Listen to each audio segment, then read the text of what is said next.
सुस्वागतम.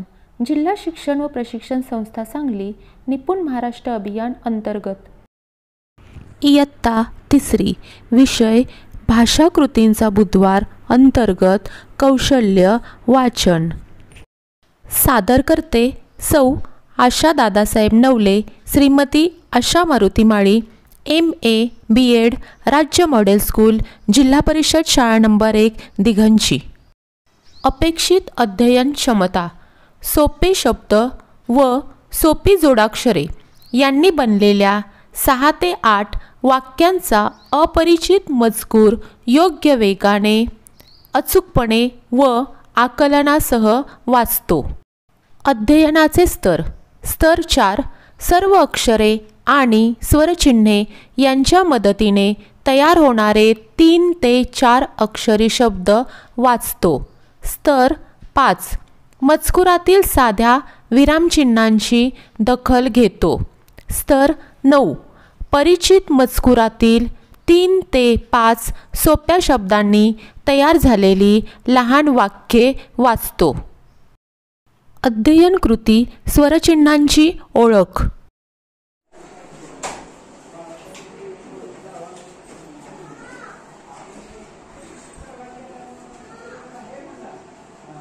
इयत्ता 3री वाचन कौशल्य. प्रथम भाषेसाठी अध्ययन स्तर आहे. स्तर क्रमांक 4. सर्व अक्षरे व स्वरचिन्ह यांच्या मदतीने तयार होणारे 3 ते 4 अक्षरी शब्दाचं वाचन करतो. बालमित्रांनो, आपण स्वरचिन्हाचा परिचय केलेलाच आहे. स्वरचिन्हाची आता आपण थोडी उजळणी करूया. पहिलं स्वरचिन्ह आहे काना. दुसरं स्वरचिन्ह आहे पहिली वेलांटी, दुसरी वेलांटी, पहिला उकार, दुसरा उकार, एक मात्रा ॲ, 2 मात्रा, काना 1 मात्रा अ, काना 2 मात्रे, अनुस्वार, विसर्ग. चला तर मग बालमित्रांनो, या स्वरचिन्हापासून सुरू होणारे तयार होणारे शब्द आता आपण वाचूया. अध्ययन कृती. शब्द वाचन. स्वरचिन्ह आहे काना. आज मी याचे शब्द वाचणार आहे. आश्रय, कापड, डाम, साव, शारदा, बावरा, पाला, एकटा, दावा. काना, सकाळ, मावळा, आवळा, पराग, सामान, वरात, हजार, तपास, सराव, नाव, गाव, कवायत, आरसा, वार, आकाश, पाद, फार, दार, खार, कापड, डावा, शाळा, डबा, पडदा. माझ्याकडे स्वरचिन्ह आहे पहिली वेलांटी. आता मी याचे वाचन करत आहे. दिवसा, दिवा, निर्धार, तिरपीट. पहिली वेलांटी निळा, खिळा, टिळक, निर्मा, किसन, चिवडा, शिक्षक, दक्षिण, नियम, रिकामा, गणित, पिवळा, जिराफ, कविता, पिसारा, विजय, हिवाळा, सविता, महिना, राधिका. माझ्याकडे स्वरचिन्ह आहे दुसरी वेलांटी. चला तर आपण वाचूया. पाणी, मीठ, आवती, नाती, कबिला, भवती, नदी, सती. दुसरी वेलांटी. समीर, गरीब, पणती, भाकरी, बासरी, गणपती, शहाजी, मराठी, टाचणी, पाकिट, नागिन, तारीख, पाटील, खारीक, बादली, फरशी, वडील, चटणी, जमीन, काकडी. आहे पहिला उकार. हुशार, सुरता, गुलाबी, झुडूप, सुपारी, साधू, तुकडा, हुशार, जुमला, कुशाल. पहिला उकार. सुरत, दुपार, नमुना, मुलगा, तुकडा, पुतळा, झुरळ, तुळस, गुलाब, मथुरा, रुमाल, कुमार, पुरावा, कुकर, पुतळा, सुतार, मनुका, दुकान, सुरत, तालुका. पहिला उकार सुपारी, हुशार, हुशार, साधू, कुशल, तुकडा, झुडूप, गुलाबी, जुमला.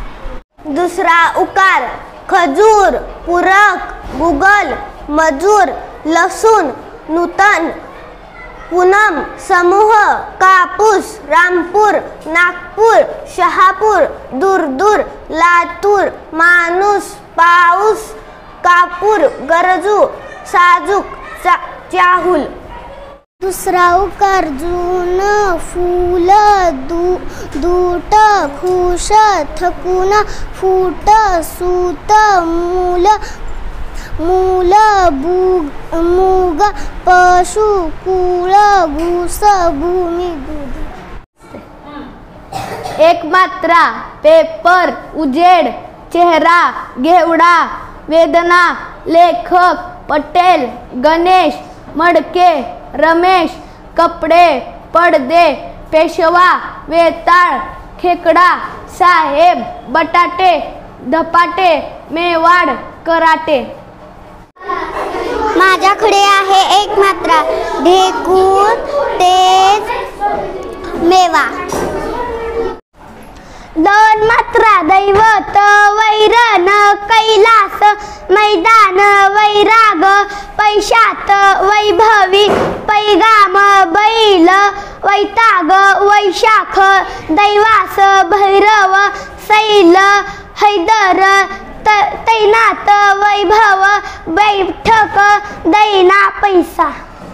दोन मात्रे, बैरागी, खैरात, वैर, शैल, मैना, दैनिक, सैरा, वैरा, पैठण, बैल, पैसा, थैली, कैरी, कैवारी, फैलाव, पैज, वैशाख. एक मात्रा, कोमल, सरोज, पोपट, मोदक, सोनार, मनोरा, मोटार, पोलाद, मोगरा, कोळसा, खोकला, भोवरा, झोपाळा, दोडका, घोटाळा, फोन, नोट, बोट, मोर, झोप. मात्रा गोती, घोडा. कानाडमध्ये पौष, चौरस, दौड, दौलत, फौजदार, गौतम. दोन मात्रा, सौरभ, गौतम, अवजार, दौलत, कौरव, चौकट, गौरव, चौरस, चौपट, औषध, मौन, दौड, सौदा, नौका, हौस, गौरा, दौरा, हौद, डोल, डौल, सौर. अनुस्वार, थंडावा, जंकार, डंका, डंग, डंग, शंभर, संत्री. तर 5 मजकुरातील साध्या विरामचिन्हांची दखल घेतो. आज शिकायचे घटक: विरामचिन्हांची ओळख, वाक्यात विरामचिन्हांचा वापर, विरामचिन्हांसह योग्य गतीने वाक्य वाचन करणे. अध्ययन कृती: विरामचिन्हांचा परिचय. इयत्ता 3री साठी वाचन कौशल्य आहे. अध्ययन स्तर आहे क्रमांक 5. मजकुरातील साध्या विरामचिन्हांची दखल घेतो. आपल्याकडे या ठिकाणी विरामचिन्ह आहेत. त्यातील पहिलं विरामचिन्ह आहे पूर्णविराम. वाक्य पूर्ण झाल्यानंतर आपण वाक्याच्या शेवटी पूर्णविरामचा वापर करतो. 2 शब्दाच्या मध्ये आपण स्वल्पविराम या चिन्हाचा वापर करतो. एखाद्याला प्रश्न विचारल्यानंतर आपण शेवटी प्रश्नचिन्ह हे चिन्ह आपण वापरतो. आपल्या मनामधील भावभावना, आनंद, दुःख व्यक्त करण्यासाठी आपण उद्गारवाचक हे चिन्ह वापरतो. पुढचं चिन्ह आहे अर्धविराम, एकेरी अवतरण चिन्ह, दुहेरी अवतरण चिन्ह, दोन शब्दांना जोडण्यासाठी संयोग चिन्ह आणि शेवटचं विराम चिन्ह आहे अपूर्ण विराम. चला तर मग बालमित्रांनो, या प्रत्येक विराम चिन्हाच्या संबंधित असणारी वाक्य आपण आता वाचूया. अध्ययन कृती पूर्णविराम वाक्य वाचन.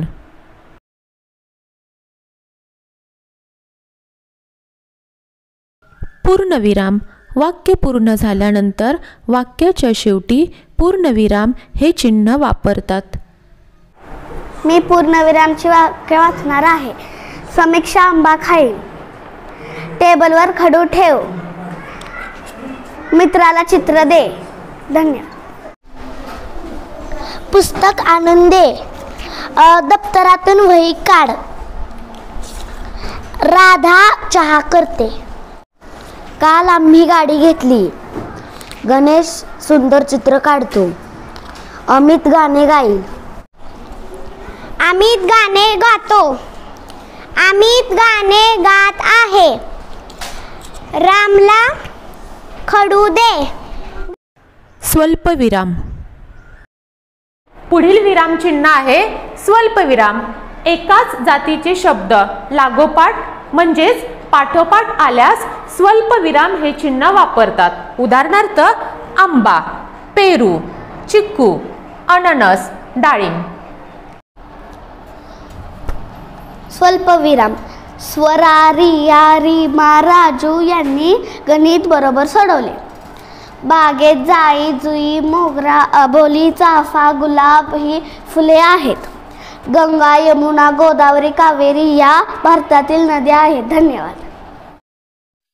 प्रश्नचिन्ह.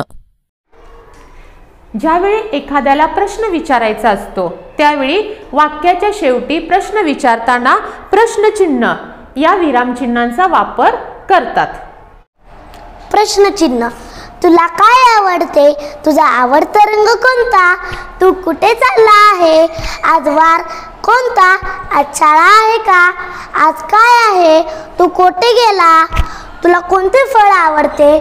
तुझ्या गावाचे नाव काय? धन्यवाद. एखाद्याला प्रश्न विचारल्यानंतर प्रश्नचिन्ह वापरतात. उन्हाळ्यात सुट्टीत तू कुठे जाणार आहेस? उद्या तू कुठे जाणार आहेस? काल तू कुठं गेले होतीस? तुझ्या आवडत्या फळाचे नाव काय आहे? तुझ्या आवडत्या रंगाचे नाव काय आहे? धन्यवाद.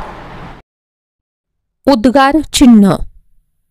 आपल्या मनामधील भावभावना, आनंद, दुःख हे व्यक्त करण्यासाठी उद्गारवाचक या चिन्हाचा वापर करतात.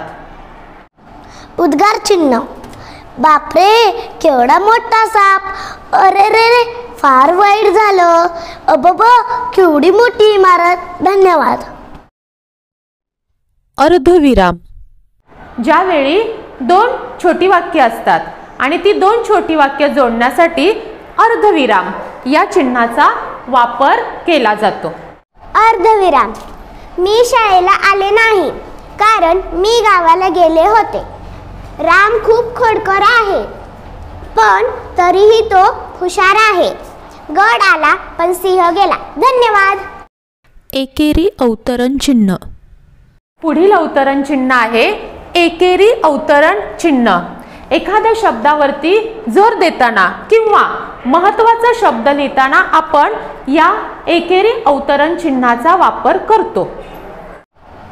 एकेरी अवतरण चिन्ह. संत ज्ञानेश्वरांनी भावार्थ दीपिका हा ग्रंथ लिहिला. वंदे मातरम हे आपले राष्ट्रीय गीत आहे. गांधीजींनी चले जाओ ही घोषणा दिली. धन्यवाद. दुहेरी अवतरण चिन्ह. विरामचिन्हामधील आणखी एक प्रकार आहे दुहेरी अवतरण चिन्ह. दुसऱ्याच्या तोंडचे वाक्य जसेच्या तसे लिहिताना आपण दुहेरी अवतरण चिन्ह या चिन्हाचा वापर आपण करतो. दुहेरी अवतरण चिन्ह.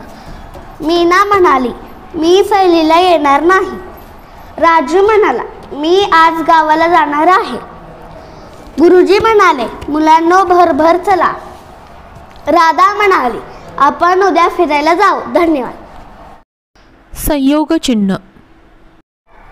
दोन शब्दांच्या मध्ये संयोग चिन्ह या चिन्हाचा वापर केला जातो आणि एखाद्या वेळेस एखादा शब्द लिहिल्यानंतर त्याच्यामधील काही अक्षरं जर लिहायची राहिली असतील तर ती पुढच्या ओळीमध्ये लिहिण्यापूर्वी त्याच्या आधी संयोग चिन्हाचा वापर केला जातो.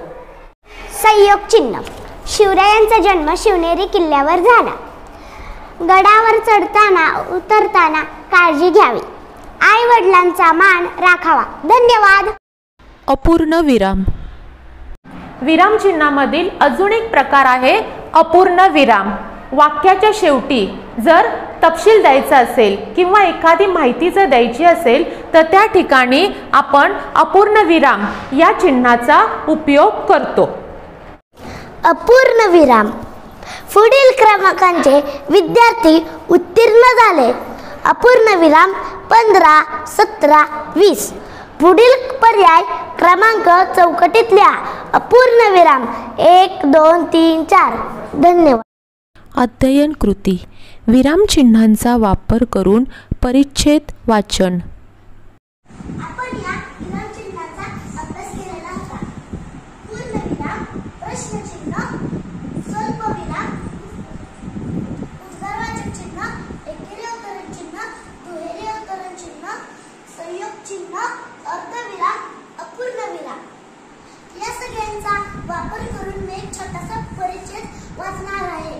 त्या परिच्छेदाचे नाव आहे चिंटू रुसला, चिंटू हसला. चिंटू रोज सकाळी उशिरा उठायचा. आई बाबा त्याला लवकर उठवायचे, पण चिंटू काही उठायचं नाही. शाळेची घंटा वाजली की गाईने अंघोळ करून गणवेश घालून धावत पळत शाळेत जायचा. विस्कटलेले केस, चिपडलेले डोळे, चुरगळलेले कपडे पाहून मुले हसायची, चिडवायची. त्याला अभ्यास करताना आनंद वाटायचा नाही. अनेकदा मुले चिंटू सोबत खेळतही नसत. त्याला आपलाच राग यायचा. तो नाराज राहायचा. तो स्वतःवरच रुसायचा. काय करावे याचा एकटाच विचार करत बसायचा. एक दिवस चिंटूला एकटाच बसलेला पाहून त्याची ऋतुजाताई जवळ आली.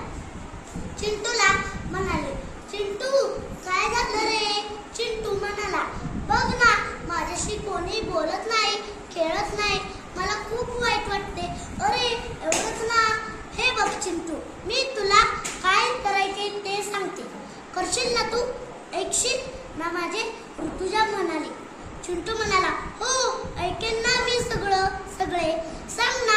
ऋतुजा म्हणाले, हे बघ, रोज सकाळी लवकर उठायचे, शौचास जाऊन यायचे, हात पाय स्वच्छ धुवायचे, दात घासायचे, आंघोळ करायचे, स्वच्छ कपडे घालायचे, केस विंचरायचे, दप्तर नीट बघायचे, दररोज अभ्यास करायचा. असे दररोज केले की सगळेच तुझे मित्र होते. चिंटूला हे पटले. दुसरा दिवस उजाडला. कोणीही न सांगताच चिंटू सकाळी लवकर उठला. ऋतुजाताईने सांगितलेले सगळे केले. अभ्यासाला बसला. आई बाबांना आनंद झाला. शाळेत जाताना चिंटूने आरशात पाहिले. चिंटू सुंदर दिसत होता. तो फारच खुशीत होता. चिंटू नाचतच शाळेत गेला. चिंटू भोवती मुले गोळा झाली.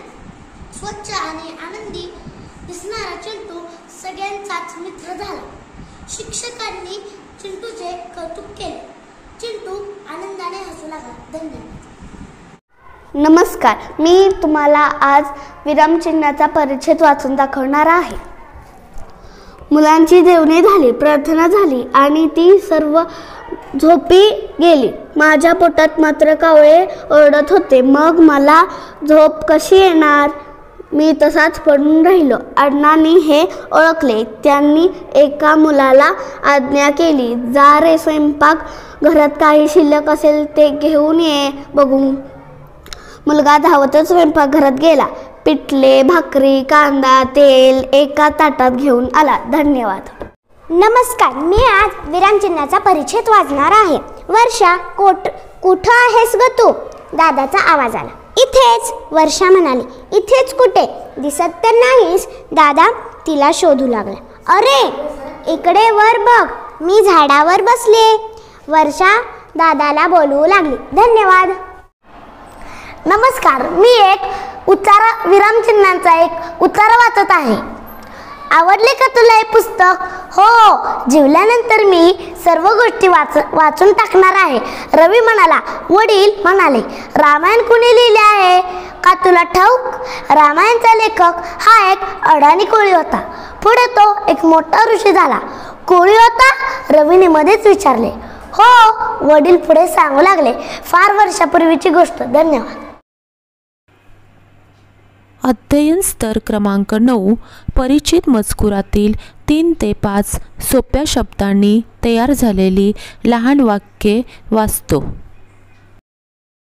अध्ययन कृती वाक्य वाचन. अमरला वडापाव आवडतो. वडा तिखट व गरम हवा. वड्यासोबत मिरची हवी. पावावर लसणीची चटणी हवी. मग अमर 4 वडापाव खाईल. नमस्कार, मी आज एक उत्तर वाचून तुम्हाला दाखवत आहे. खंडे पक्षी आहे. खंडे पक्षी मासे खातो. तो पाण्याजवळ राहतो. तो नदीकाठी बिळ खणतो. बिळात त्याचे घरटे असते. धन्यवाद. आज मी तुम्हाला एक परिच्छेद वाचून दाखवणार आहे. पक्षी झाडावर राहतात. पक्षी वेगवेगळी घरटी बांधतात. कावळा काटक्यांचे घरटे बांधतो. सुगरण गवताचे घरटे विणते. शिंपी पानाचे घरटे शिवतो. धन्यवाद. उंट वाळवंटात राहतो. राघू झाडावर बसला होता. काळी टोपी हरीची आहे. रयतेचा वाली गेला. एडका गवत खातो. गुहेतून वाघ बाहेर आला. गोट्यात गाय होती. राम आमचा मुलगा आहे. एवढासा उंदीर होता. त्याने घरात धुमाकूळ घातला.